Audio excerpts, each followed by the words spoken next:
네, 안녕하세요. 토마토패스에서 전산회계 1급 강의를 하고 있는 박명희 교수입니다. 자, 이번 시간부터 이제 전산회계 1급의 기본적인 이제 이론편을 같이 이제 공부하시게 될 텐데, 전산회계 1급은 어떤 시험이고 우리가 어떤 공부를 하게 되는지 간단하게 기본 과정과 관련된 소개, 그리고 이제 OT로 잠시 이제 진행을 하려고 합니다.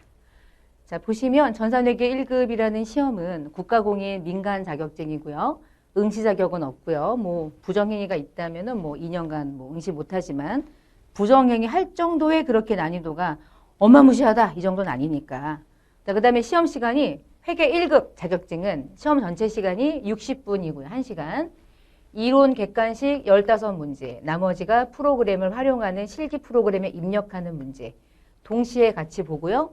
1시간 동안 이론 객관식 그리고 실기 프로그램에 입력. 60분 동안 시험을 보게 돼요. 전산회계 1급을 대부분 이제 수강하시는 대부분의 수험생 학생분들은 회계가 아예 처음이거나 그러면 아니면 조금 알고 있는 상태. 회계 1급을 다시 재시험을 보기 위해서 강의를 듣는 경우는 그렇게 많은 것 같지는 않지만 또 있을 수도 있고.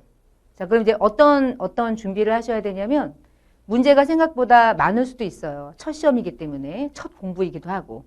그러니까 회계 2급이라는 걸 안 하고 회계 1급으로 바로 자격증을 공부하시기 때문에. 그래서 문제가 약간 문항수가 많다는 느낌이 들 거예요. 근데 시간은 1시간밖에 주어지지 않죠. 그러니까 시간이 조금 촉박할 수 있어요. 그래서 내용이 충분히 학습이 돼야지 되게 많은 시간을 고민하지 않고 문제를 조금 속도를 내서 풀어야 모든 문제를 좀 이렇게 수월하게 시험장에서 문제풀이가 가능하세요. 그래서 공부를 조금 디테일하게 그리고 모르는 건 뭐 과감하게 넘어가겠지만 그런 부분들이 조금 필요합니다. 그리고 이제 한국 세무사회에 주관하는 시험이니까 여러분이 접수를 하는 방법, 그리고 이제 접수하고 나서 이때까지 기출문제가 어떤 식으로 나왔었는지. 근데 이제 우리 교재 안에 기출문제가 많이 수록되어 있어서 예전에 기출문제를 다운로드 받지 않아도 이제 최신 버전으로 기출문제가 다 업데이트돼서 교재 안에 수록이 많이 되어 있기 때문에 기출문제를 보실 이유는 없을 거고. 근데 시험의 일정이라거나 일단 회원 가입은 개인밖에 접수를 못하기 때문에 이제 예전에는 단체 접수도 가능했는데 요즘에는 개인 접수만 받으니까 사이트 들어가서 여러 가지 정보를 일단 활용하는 것도 중요하고요. 뭐 신분증 당연히 시험장에 가실 때 있어야 되고 접수 뭐 마지막 날 저녁 6시까지밖에 접수를 받지 않고 응시료는 뭐 25,000원 조금 올랐죠. 자, 시험 정보인데요. 2022년도 시험은 100회부터 출발해요. 그러니까 100회 시험 진짜 오래됐네요. 그렇죠? 되게 오래된 시험이기는 해요. 그래서 전산회계, 전산세무라는 자격증이 대부분 이렇게 명사와 같이 됐죠. 대명사처럼. 그래서 회계 자격증, 세무 자격증이라고 말할 때 누가 요즘에 이렇게 수기로 합니까? 그렇죠? 대부분 프로그램을 활용하는 전산 활용 가능자를 많이 선호해요. 그래서 전산으로 시험 보는 회계 세무 자격증 중에 좀 공신력이 있죠. 왜냐하면 오래된 시험이라 대부분의 기업들은 전산회계, 전산세무라는 용어로 그 자격증을 취득한 사람은 그 정도의 실력을 가지고 있다고 보는 편이 많아요. 그래서 이 전산세무, 전산회계 자격증을 많이 취득을 원하죠. 근데 이제 갈수록 조금 어려워지기는 해요. 왜냐하면 대부분 이제 평준화가 됐다고 생각할 수 있죠. 기출문제가 또 이렇게 다 누구나 볼 수 있게 다 외부에 공개하고 있는 편이라 기출문제가 외부에 공개되지 않으면 문제은행 방식으로 그 문제를 또 내고 또 내고 또 내고 해도 돼. 왜냐하면 그 시험 본 사람은 또 안 보고 붙은 사람은 떨어진 사람은 또 보겠지만 문제가 외부에 없기 때문에 문제가 어떤 식으로 나오는지만 알고 있으면 사실은 그것만 가지고 풀거나 아예 모르면 그냥 다 공부해야 되거나. 근데 이제 이런 식의 시험은 모두 다 알고 있어요. 그러니까 똑같이 내기가 어렵죠. 비슷하나 조금 다르게. 난이도가 조금씩 난이도가 조금 올라가고 있는 편이긴 해. 근데 어느 해는 또 되게 쉽고, 그래서 뭐 합격률을 보면 좀 알 수 있긴 한데요, 추이를. 그래서 2022년도 시험 정보는 6번 정도가 이제 정기시험 일자가 정해져 있으니까 여러분이 원하는 시험 일정에 맞춰서 시험 대비를 잘 하시고요. 접수할 때 주의사항은 요즘엔 조기 마감이 잘 돼요. 이게 이제 시험이 이제 코로나19라고 하는 이 엄청난 팬데믹 상황에서 시험장이 동일한 시험장인데 한 칸 건너뛰어서 이제 좌석이 배치가 되다 보니까 예전에 받을 수 있는 인원의 뭐 절반밖에 못 받겠죠. 시험장이 그대로라면. 시험장을 많이 넓히면 가능한데 그 정도의 비용 부담은 또 안 하고 싶을 수도 있고. 그래서 접수가 금방 끝나요. 그래서 접수하실 거면 첫날 하셔야 돼. 그리고 또 빨리. 자정부터 하는 거니까 자정에 일찍 접수를 하셔야만 시험을 볼 수 있는 기회도 가져갈 수 있어요. 시험을 못 볼 수도 있어요. 작년에 이제 저희 반 학생들은 접수를 못해서 시험을 못 본 학생들이 꽤 많았어요. 그래서 되게 다른 지역으로 선택해서 뭐 지방으로도 가고 춘천으로도 가고 막 이런 일도 있었거든요. 그러니까 사실 상상하지도 못할 일이 생긴 거죠. 그래서 비대면으로 이제 시험을 보는 것도 어느 정도는 생각을 할 수 있지만 이게 세무회계 특징상 이게 대면에서 시험을 봐야지 커닝이거나 이런 것들을 이제 방지할 수 있으니까 비대면이면은 뭐 누가 뒤에서 얘기해 주는 대로 답을 체크할 수도 있잖아요. 멀리 서가지고 눈 되게 좋은 3.0 어떤 누군가가. 그래서 그런 문제 때문에 무조건 일단은 대면 시험이 일단 어쩔 수 없는 상황이고 시험장이 없고 그러니까 접수를 얼른 하셔야 돼요. 그것도 좀 설명을 좀 드리고요. 자, 그러면 이제 우리가 회계라고 하는 공부를 할 때 회계를 왜 공부하느냐를 가지고 자격증이 조금 나뉘는데요. 회계를 왜 공부해요?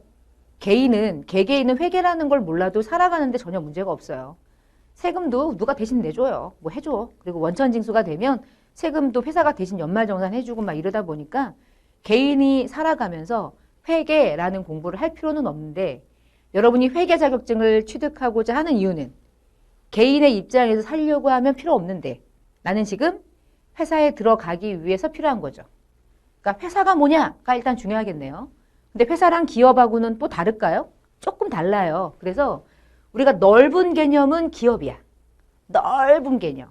모두를 포함하는 것. 그러니까 기업이라고 하는 건 개인도 기업이고요. 법인도 기업이고요. 영리도 기업이고요. 비영리도 기업이에요. 다 기업입니다. 다 기업. 그래서 비영리 기업, 영리 기업, 개인 기업, 법인 기업 다 같은 거예요. 다 기업이에요. 근데 여러분이 이게 기업을 공부하는 거냐, 회사를 공부하는 거냐 그렇게 말하면 회계라고 하는 전체는 기업을 대상으로 공부하지만 여러분이 시험 보는 아주 디테일한 회계는 사실은 회사를 중심으로 공부하는 거예요. 그것도 정확하게 말하면 주식회사. 주주가 우리 회사의 주인인 회사. 자본을 주주로부터 조달받아서 열심히 사업하고 돈 벌면 이익에 대해서 배당을 주주에게 해주는 회사. 여러분이 알고 있는 삼성전자 같은 회사. 그런 회사가 어떻게 회계 처리하는지를 공부해서 자격증을 취득해서 회사에 입사하기 위해서 취득하는 시험이에요. 그래서 여러분 기업보다 조금 더 디테일하고 좁은 개념을 사실은 회사라고 부르고요.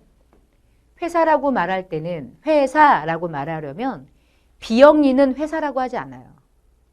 그리고 개인은 회사라고 하지 않아요. 우리가 이제 개인 회사라고도 가끔 말하지만 법인, 영리 목적 그런 곳들을 우리는 회사라고 부릅니다. 그래서 영리기업이면서 법인일 때를 우리가 회사라고 하고요. 우리는 얘네들이 필요로 하는 회계를 공부하는 거예요. 우리가 공부하는 디테일한 회계는. 그러면 우리가 공부하는 회계는 기업을 분류했을 때 이렇게 다양하게 구분할 수 있어요. 규모가 대기업일 수도 있고 중소업일 수도 있고 완전 영세 기업일 수도 있죠. 근데 우리는 어떤 기업을 대상으로 공부할 것이냐가 일단 명확해야만 이 기업의 수준에 맞는 회계 처리를 공부하는 거구나가 정해지니까 자, 우리는 대기업을 다루진 않아요. 그렇다고 영세 기업은 다루지 않아요. 영세 기업은 회계 잘 안 해요. 그냥 내가 번 돈 내 거거든요. 그냥 내가 먹고 내가 가져가고 오늘 벌었는데 아들내미가 오면 2천만 원 띄어다가 줘도 되고 횡령 아니에요. 그냥 내 돈을 내가 쓴다는데 아무도 관심 없어요. 근데 아무래도 중소기업이고 또 법인이면 좀 달라지죠. 자, 여러분이 공부하는 기업은 대기업은 아니에요. 그렇다고. 우리는 중소기업의 입장에서 어떤 형태로 돈을 벌어 먹는지, 어떻게 장부를 만드는지 과정을 공부하는 거고요. 출자 형태는 공공기관일 수도 있고 사기업일 수도 있고 출자 공동기업 다양해요. 형태가 기업들이 출자 형태가. 근데 여러분은 사기업의 입장에서 이제 회계 처리하는 것을 공부하게 돼요. 업종이 다양하죠. 돈을 버는 업종이. 광물을 채굴하냐, 어업을 하느냐, 농업을 하느냐 되게 다양하죠. 뭐 은행일 수도 있고요. 보험회사일 수도 있고요. 다이소 같이 상품을 사서 상품을 팔아먹는 상기업이라고 부르는 그런 업종일 수도 있고요. 아니면은 내가 직접 만들어서 판매하는 제조업일 수도 있고요. 형태가 다양해요. 근데 여러분이 시험 보는 전산회계 1급 시험은 제조업을 시험 봅니다. 자, 이렇게 여기 토마토 패스에서 강의 들으시는 거죠? 토마토 패스는 무슨 업일까요? 무슨 업종일까요? 저를 파는 건 아니에요. 저는 교육, 서비스를 제공하는 거죠. 자, 이런 것들을 다 서비스업이라고 부르는 거예요. 은행은 뭐예요? 금융업. 보험회사는 보험업. 이렇게 다는 거죠. 자, 우리는 제조업의 입장에서 어떤 형태로 회계 처리를 하는지를 아주 디테일하게 그 업종에 맞는 회계 처리를 공부한다. 그렇게 이해하시면 우리가 공부하는 회계 범위가 분류가 어디까지 넘어가는지를 여러분이 유추할 수 있어요. 전산회계 1급이 어떤 자격증인지 알아야지 공부할 수 있잖아요. 그 다음에 어떤 법을 적용받느냐. 우리는 주식회사 법을 공부하는 거야. 근데 법을 공부하진 않아. 그냥 주식회사라고 하는 회사를 공부한다라고 이해하시면 돼요. 그 다음에 대부분의 기업들이 대기업이라고 말하면 뭐예요? 대부분 딱 이퀄, 상장됐다 이렇게 생각할 수 있죠. 근데 중소기업은 상장된 기업도 있고 대부분 상장이 안 된 기업들도 있죠. 그런 기업들을 우리는 비상장 기업이라고 부르는데 우리는 중소기업이 주된 기업이고 중소기업의 주된 기업이며 상장보다는 비상장된 기업이 많을 거고 비상장 기업에 들어가서 뭔가 입사해서 회계와 관련된 전문 능력을 발휘하고자 회계 시험을 보는 자격증이기 때문에 전산회계 1급은 비상장 기업의 회계 처리를 물어봅니다. 상장 기업을 물어보진 않아요. 회계 기준이 달라요. 그다음에 법인격은 어떻게 가냐. 개인 기업인데 내가 번 돈 내가 가져가도 아무 문제 없는 회사냐. 법인격이기 때문에 내가 번 돈 아니고 아무리 대표자여도 위임받은 것뿐이고 법인의 돈은 내 돈이 아니라는 전제하에 법인격 설립된 기업이면 좀 다르죠, 형태가. 그런 기업인데 우리가 공부하는 건 법인이에요. 개인은 취급하지 않아요. 개인은 에휴 알아서 하세요 이렇게 가는 거예요. 그 다음에 영리냐 비영리냐 중요한데 비영리 기업도 요즘에는 회계 처리가 중요하죠. 그러니까 비영리 어떤 그 기간 단체로 돈이 들어가는 순간 거기에서 돈이 빠져나오는 경로를 모르죠. 왜냐하면 제대로 된 장부를 기장하지 않아요. 그래서 막 거기서 돈 세탁이 일어나는 곳이잖아. 드라마에서 막 어떤 기업에 미술관을 운영한다. 거기로 돈이 들어간다. 그러면 이제 정치인들에게 가는 거 아닌가? 이렇게 넘어가죠. 그래서 막 보니까 막 그렇더라고요. 대통령도 이제 재단의 여사님께서 대통령을 다 만들고 막 그렇더라고요. 정말 그럴까 모르겠네요. 하여간 그런 여러 가지 문제점이 심해요. 그래서 오히려 좀 더 이렇게 명확하게 회계 처리하는 곳이 오히려 영리기업이죠. 비영리기업도 요즘에 회계 처리에 대해서 정확하게 하려고 하는 이런 의견이 어마무시하게 많죠. 근데 우리는 비영리 기업의 회계 처리를 공부하진 않아요.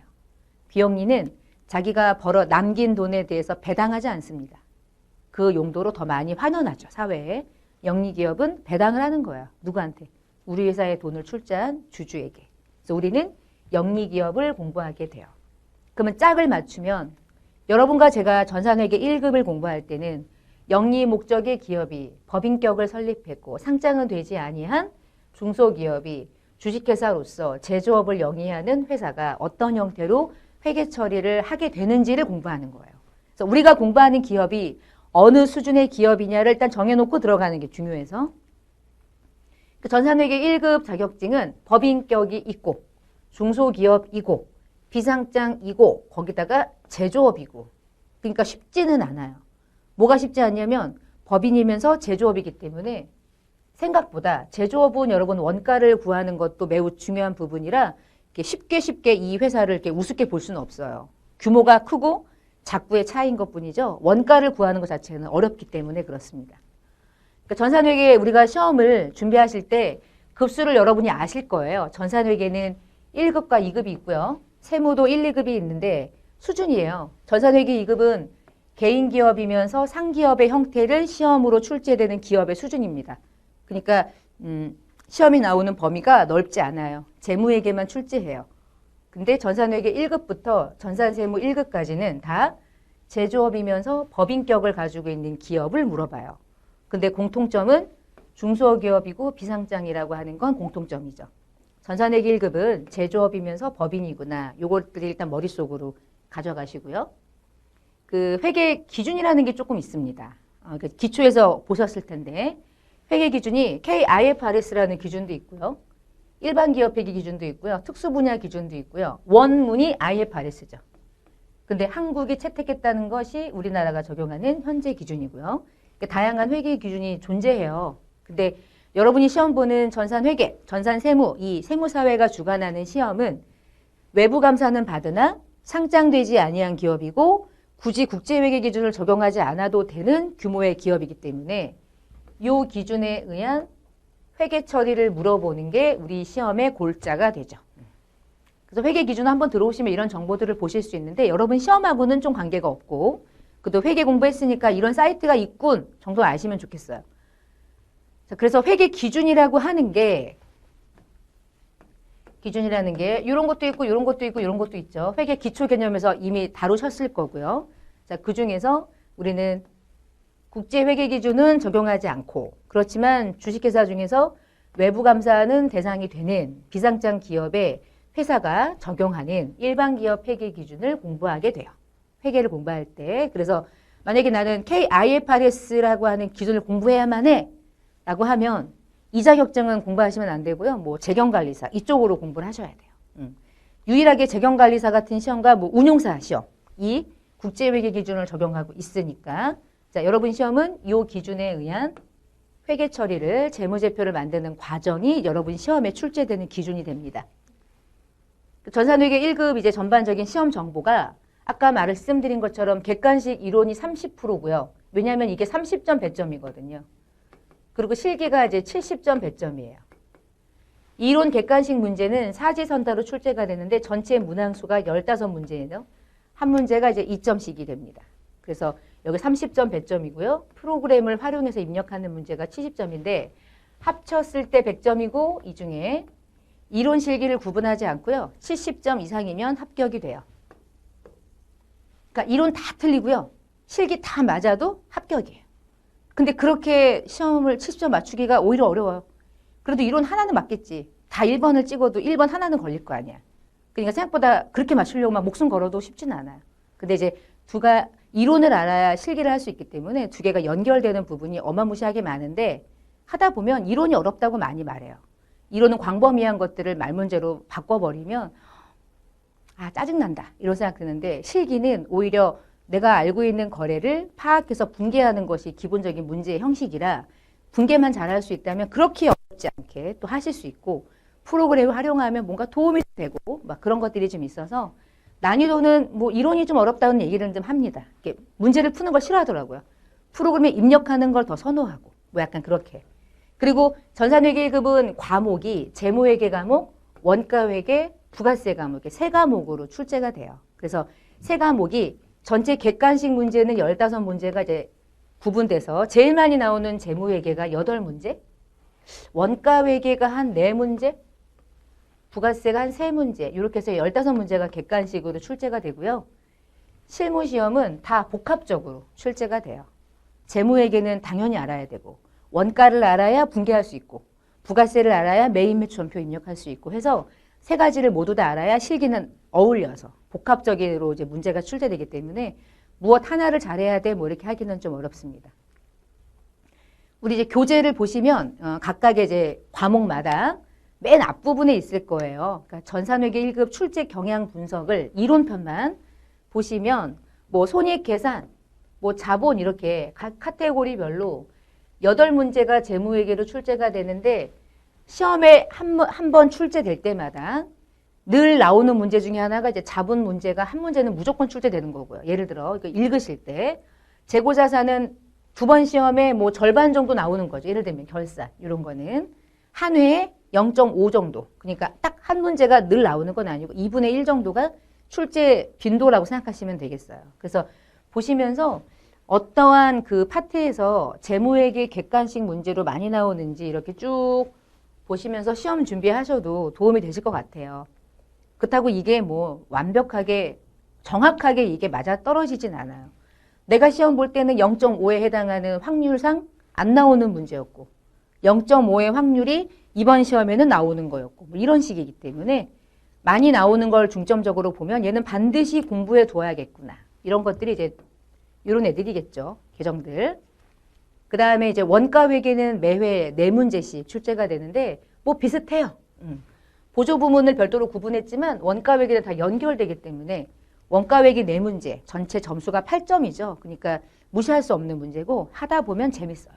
원가 회계는 또 뭐 처음에는 지루할 수 있지만 원가를 개념만 이해하면 모든 문제는 계산하는 문제이기 때문에 계산기 있으면 되고요. 머리로 할 필요 없고 그러니까 좀 쉽게 할 수 있고 부가세가 이제 세법이라 3문제밖에 출제가 되지 않아서 한 회에 뭐 얘가 제일 많이 나오죠. 과표가. 이런 식으로 출제 분포도를 가지고 있으니까 학습하실 때 참고하시면 돼요. 그리고 이 출제 분포도는 이론입니다. 실기가 아니라 아까 얘기했던 15문제 객관식. 자, 전산회계 1급 이제 이번 강의를 이제 여러분이 이제 OT로 듣고 계시는데 우리 강의, 지금 현재 강의 또는 이 강의와 관련된 교재. 자, 교재와 이제 강의를 이제 제가 진행하고 있는데 우리 교재나 강의의 이제 특징은 뭐냐면 매회 이제 단원이 끝나고 나면 빈출이라고 그래서 기출문제, 빈도수가 높은 문제를 같이 풀어보는데 객관식 문제도 있고 이제 분개하는 것도 있어요. 그래서 다른 뭐 교재하고 비교할 건 아니고요. 이제 모의고사라는 형식은 다 배제했어요. 모의고사는 아무래도 이제 책을 쓰는 저자가 문제를 만들어서 여러분에게 응용 방식으로 이제 풀어보라고 이제 제시하는 건데 사실은 제 의견은 의미가 없는 것 같고 기출문제에 많이 나왔던 것들을 중심으로 기출문제 형식을 풀어보는 게 도움이 될 것 같아서 기출문제를 최대한 많이 풀 수 있게 문제를 수록했으니까 참고하셔서 푸시면 좋겠습니다. 그래서 많이 나왔던 것들, 중복으로 나왔던 것들, 그런 것들을 많이 엄선해서 또는 한 번이나 2번밖에 안 나왔지만 중요하네, 의미가 있네, 이런 것들 많이 교재 안에 수록했고 그것들을 같이 이제 수업 시간에 또 풀어볼 거예요. 그러니까 그런 것들을 중점적으로 복습 활용하시면 되겠어요. 다 푸시면 제일 좋죠. 그렇죠? 다 손으로 혼자 푸시고 틀렸을 때 왜 틀렸는지 체크하고 그렇게 하시면서 이제 시험을 준비하시면 좋겠고요. 그리고 이제 우리 교재는 각각의 이제 내용마다 교재 보시면 아래쪽에 이제 다 각주를 달아서 용어에 대한 설명도 조금 자세하게 회계 1급의 특징이 회계 기본 개념이 없는 상태에서 회계 1급을 그냥 들어오는 경우가 너무 많아서 그런 분들에게 좀 도움이 되기 위해서 그런 내용들 주석을 좀 많이 달았고요. 그리고 우리가 이론을 공부할 때 실기 프로그램에서 어떻게 활용하는지를 알아야 실기 프로그램에서 또 한 번의 얘기를 했을 때 확 와닿을 수 있는 것들이 있어서 이론을 공부하더라도 프로그램 상에서 줘야 되는 이 메뉴들을 보면서 이제 여러분하고 제가 이런 이름들이 조회하면 이렇게 뜨니까 이름이 중요한 게 아니라 나중에 실제로는 코드가 되게 중요하다라고 하는 걸 미리 숙지할 수 있게 그렇게 강의를 또 교재도 이렇게 여러분이랑 같이 진행을 할 거고요. 프로그램도 마찬가지예요. 이렇게 내용들을 자세하게 이제 설명을 해서 혼자 공부하더라도 충분히 이해할 수 있게. 근데 뭐 이걸 듣고 계시면 혼자 공부는 안 한다는 뜻이네? 같이 공부한다는 뜻이네? 같이 공부하시면서 또 설명을 드리면 훨씬 더 이해하는 속도가 좀 빨라지겠죠. 속도가. 자, 그 다음에 기출문제를 다른 교재보다 되게 많이 수록했어요. 기출문제를. 많이 팔아먹으려고 하는 게 아니라 기출문제를 푸는 방법밖에는 일단 뭐 답이 없잖아요. 기출문제를 풀면서 이 문제를 내가 풀 수 있다. 나는 그러면 시험을 잘 준비하고 있다. 스스로 이해할 수 있죠. 그래서 10회분이 우리 기출문제로 교재 안에 수록이 되어 있고요. 그리고 마지막은 좀 오래된 시험 문제들 75회에서 88회까지 문제 중에 이거는 쉬운 것들 말고요. 어려운 거. 한 번 나왔는데 진짜 생뚱맞은 문제. 또 나올 수도 있겠다. 뒤통수를 때리는 문제. 그런 것들만 모아놨어요. 그래서 마지막에 이제 20선 문제는 20문제 특별 문제로 별도로 수록했으니까 프로그램에 활용하면서 풀어보시면서 이런 식의 문제도 나올 수 있구나. 대손충당금이 언제나 플러스가 아니라 환입을 내기도 하는구나. 이렇게 하면서 시험을 대비하시면 도움이 좀 크겠죠. 그래서 그렇게 기출문제를 좀 많이 수록했으니까 여러분에게 이제 교재를 또 막 기출문제집을 따로 사거나 그럴 수도 있는데 11회분이잖아 결국에. 그러면 충분히 하죠. 더 풀 수 있어요? 그러면 더 풀어도 돼요. 근데 뭐 다른 시험 준비해요. 뭐 이것까지 뭐 20개까지 푸실 필요가 없어요. 10개면 최대입니다. 맥시멈으로 푸시는 거예요. 자, 회계 1급 전체적인 이 과정은 이론, 실기, 그리고 기출문제 풀이, 그리고 이제 정답 해서 이렇게 4편으로 이제 교재가 수록돼 있고 강의도 이렇게 진행을 할 건데 우리 교재 보시면은 이론편은 재무회계 파트에 기초가 따로 있죠. 기초가 별도로 하나 있고 그리고 이제 재무상태표 손익계산서 이렇게 구성이 되어 있어요. 교재가.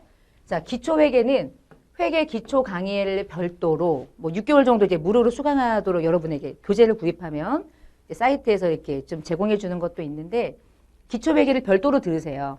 그리고 이제 회계 1급 교재 본문부터 차근차근 수업을 들으시면 되겠어요. 그래서 별도로 좀 빠져나가서 단원을 좀 구분해 놨고요.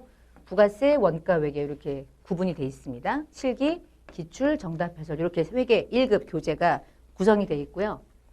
강좌는 이제 어떻게 진행을 하냐면 저는 이제 이론을 먼저 당연히 들으셔야 돼. 이론하고 실기를 이렇게 복합적으로 왔다 갔다 하면서 이제 강의를 진행할 수도 있는데 그게 별로 도움이 안 되는 게 제가 중간에 실기가 어떻게 진행되는지를 설명을 드리기 때문에 실기 프로그램에 들어가서 왔다 갔다 하는 시간은 단축하실 필요가 있어요. 그래서 이론을 일단 정리하시는 게 중요해요. 시간이 많으면 한 번 듣고 두 번 들으시면 뭐 완벽할 거라고 저는 생각이 되는데 강좌가 자세하게 진행될 거기 때문에 그것들을 하나하나 놓치지 않고 잘만 수강하시면 합격은 반드시 하실 거고 합격을 하고 실무에서 어떻게 이것이 활용되는지도 아실 거예요. 제가 회계라고 하는 게 실무에서 기업 현장에서 어떻게 활용되는지를 얘기하지 않고 이론만 주구장창 공부하는 건 회계 학문을 공부하는 데 있어서 별로 도움이 되질 않아요. 회계는 이제 기업에서 어떻게 일어나는지를 상상하면서 공부하셔야 되고요. 자격증을 취득하면 반드시 일을 하셔야죠. 이쪽에서. 취득만 하고 끝내실 거는 아니잖아요. 그렇죠? 취직을 할 목적이 가장 크실 거야. 아니면 지금 직장 생활 하시는데 필요해서 공부하시거나. 그래서 실무적인 부분들을 같이 병행해서 강의를 좀 하고 저도 이제 실무 경험이 있으니까 안 해봤으면 또 말하기가 조금 아리까리할 수도 있어. 내가 안 해봤으니까. 난 근데 많이 해봤거든. 그러니까 많이 하니까 알겠어. 회계는 공부한다고 아는 게 아니더라고요. 직장 생활을 했을 때 이 시너지가 뭐라 그럴까 빡 뜨면서 아 이거구나 이게 딱 느껴지거든요. 그래서 회계 이론을 강의할 때 일단 체계적으로 제가 해드리고 이해를 중심으로 뭐 누구나 이해를 중심으로 한다고 얘기해요. 암기는 하지 말라고 얘기해요. 근데 뻥이에요. 암기해야 돼. 암기는 해야 되는데 이해를 해야 암기가 잘 되죠. 그래서 제가 조금 자세하게 합니다. 자, 유튜브 들어갔을 때 쭈쭈쭈쭈 읽고 따따따딱 해가지고 띡 끝나는 강의는 안 해요. 자세하게 할 거예요. 그러니까 그렇게 공부하실 분들만 수강하시면 돼요. 그래서 이해를 잘 난 이해가 필요해. 그리고 외울 거야. 그러면 저하고 이제 아다리가 딱 맞고 나는 그냥 암기만 할 거야. 그러면 저하고 안 맞아요. 그럼 암기만 하는 강의를 들으시는 게 보다 나으실 수도 있어요. 그래서 일단 이해가 중요해요. 회계는 국어입니다. 읽고 이해해야 돼. 그리고 나서 문제 풀면 더 이상은 그걸 고민할 필요가 없어요. 이해하면 끝나요. 암기는 하다 보면 외워져요. 진짜로. 그래서 이론은 그렇게 진행을 할 거고요, 제가. 자, 실기는 다양한 문제를 많이 풀 거예요. 그래서 백데이터도 많고요. 문제마다 다양한 기출에 나왔던 문제들을 많이 수록했기 때문에 입력을 하면서 얘가 이 답이 다른 답이 될 수 있는 것도 좀 보면서 그렇게 입력 중심으로 같이 볼 거고요. 실무에서 뭐 부가세 신고를 하려고 공부하는 거 아닌가? 부가세 신고는 평생 안 할 건데 부가세 공부를 뭐하러 해요? 그러면 부가세는 내가 입력하면 신고가 어떻게 되는지도 알면 좋겠죠. 더 알면 좋겠죠. 더 많이 알면 좋겠죠. 일단 회계 1급에서 여러분이 알아야 되는 것들 중심으로 해서 실무와 관련된 여러 가지 실기가 실제 실무에서는 어떻게 활용되는지도 좀 얘기하면서 부가세가 몇 프로가 붙느냐 뭐 이런 것도 중요하지만 어떻게 과세가 되고 1, 2원을 어떻게 쪼갤 것이냐 이런 것도 좀 서로 얘기하면서 나만 얘기하지만 여러분은 들으면서 이렇게 진행하시면 좋고 혼자 노는 걸 잘하니까 제가 막 혼자 놀 때 여러분은 그냥 저랑 같이 논다고 생각하고 들으시면 뭐 나름 재밌을 수 있어요. 제가 많이 웃길 수 있는데 많이 안 웃겨요. 동영상에서. 혼자 막 이상한 짓거리 하면 뭐 개그맨도 아닌데 그래서 저도 예전에 막 웃기는 강사가 좋더라고요. 근데 어느 순간 혼자 막 웃기고 있어. 나는 기분이 별로 안 좋아. 되게 듣기 싫더라고요. 그래서 저희가 이제 웬만한 경우를 제외하고는 일단 웃음기는 빼고 강의를 중점적으로 하다가 제가 갑자기 기분이 좋아질 때 이상한 행동을 할 수도 있습니다. 그럴 때는 어색하다. 소름 끼친다. 그러면서 얼렁얼렁 스킵하고 넘어가셔도 돼요. 근데 그렇게 많이 안 해요. 제가 그런 걸 알기 때문에 강의를 중점적으로 들으시면 되고요. 자, 기출문제는 말씀드린 것처럼 많이 있으니까 많이 활용하시고, 그 다음에 예습이랑 복습 중에 여러분 예습 잘 안 하시죠? 저도 예습을 해본 적이 없어요. 대신 복습만 잘 하시면 돼요. 그러니까 교재를 먼저 읽으시면 너무 좋지만 교재를 읽지 않아도 일단 강의를 들어보세요. 예쁘잖아요? 강의를 들어보세요. 강의를 1시간 정도 들어요. 듣고 그리고 나서 교재를 보면 눈에 확 들어오죠. 근데 교재를 읽고 강의를 들으면 시간이 많이 할애되니까. 그러니까 시간을 단축하는 방법 중에 하나는 일단 강의를 먼저 듣는 거는 저는 선호해요. 그리고 다 하고 나서 문제풀이 하기 전에 여러분이 직접 풀어보거나 아니면 교재를 한번 정리하거나 그러고 나서 하시면 되고요. 저는 교재를 화면에 띄워서 설명을 드리지만 뭐 읽으면서 하진 않아요. 그러니까 설명하고 마지막에 정리하는 방법으로 그렇게 진행하니까 여러분도 그렇게 수업을 따라오시면 돼요. 그래서 예습 됐고요. 복습만 잘하시면 돼요. 분계 연습하고 그다음에 빈출 객관식 문제가 매회 단원이 끝날 때마다 다 수록이 돼 있고요. 문제가 많아서 출판사에서 뭐라고 막 할 수도 있습니다. 그러나 출판사와 제가 합작하여 최대한의 문제를 많이 넣자가 제 목적이었어요. 그래서 많은 문제들을 교재 안에 많이 수록했으니까 부담 없이 똑같은 값이니까 많이 풀어보고 틀려보고 맞춰보고 틀려봐야 나중에 맞는 거예요. 처음에 찍으시면 안 돼. 찍을 거는 풀지 말고 정확하게 풀이가 되는지까지 계속 기다려야죠. 그래서 먼저 풀지 말고요. 풀릴 때까지 기다렸다가 정확하게 풀면서 정답을 이해하는 방법으로 문제를 푸실 때는 절대 찍으시면 안 돼. 그거는 내 실력이 아닌 거니까 모르면 X. 나중에 확실하게 알았을 때 정답 체크. 이런 식으로. 그리고 손으로 하세요. 손으로. 이론은 이렇게 뭐 엑셀 이런 거 없어요. 무조건 손으로 하면 머리에서 이해하고 손으로 이해하고 2번 이해가 되기 때문에 오래 가요. 뭐 이런 얘기는 당연히 아시겠지만 자, 기출문제는 직접 푸시고요. 기출문제 풀이가 있긴 한데 제가 푸는 걸 보실 필요는 없어요. 활용을 할 뿐이죠. 그러니까 기출문제를 하는 걸 풀면서 잘 푸네? 전 잘 풀어요 원래. 오래 했거든요. 벌써 몇 년이에요. 17년, 18년째가 되고 있거든요. 그러니까 저는 잘 풀 거야. 여러분이 잘 푸는 게 중요하니까 혼자 푸시고 나중에 저 강사는 어떻게 푸는지 볼까? 그리고 한번 풀어보는 거야. 그리고 여러분이 더 직관적으로 잘 풀면 여러분 스스로 만족하고 기쁘시고 틀렸다. 그럼 강사 도움이 필요하구나 라고 해서 제 강의를 활용하시면 돼요. 직접 푸시고요. 자, 그 다음에 전산회계 1급을 공부하는 대부분의 학생들은 전산세무 2급을 취득하기 위한 발판이 되는 경우가 많아요. 그리고 전산세무 2급을 취득하는 게 장기적으로 봤을 때 여러분이 세무회계 관련된 직종에서 일을 하시기 훨씬 더 편하고 좋습니다. 그리고 유효해요. 그래서 전산회계 1급을 공부하시면 반드시라고 말할 수는 없어요. 언제나. 무조건, 반드시, 진짜, 확실히 이렇게 말할 수는 없는데 아마도 전산세무 2급을 취득해야지라고 하는 생각이 드실 거예요. 왜냐하면 좀 부족하거든요.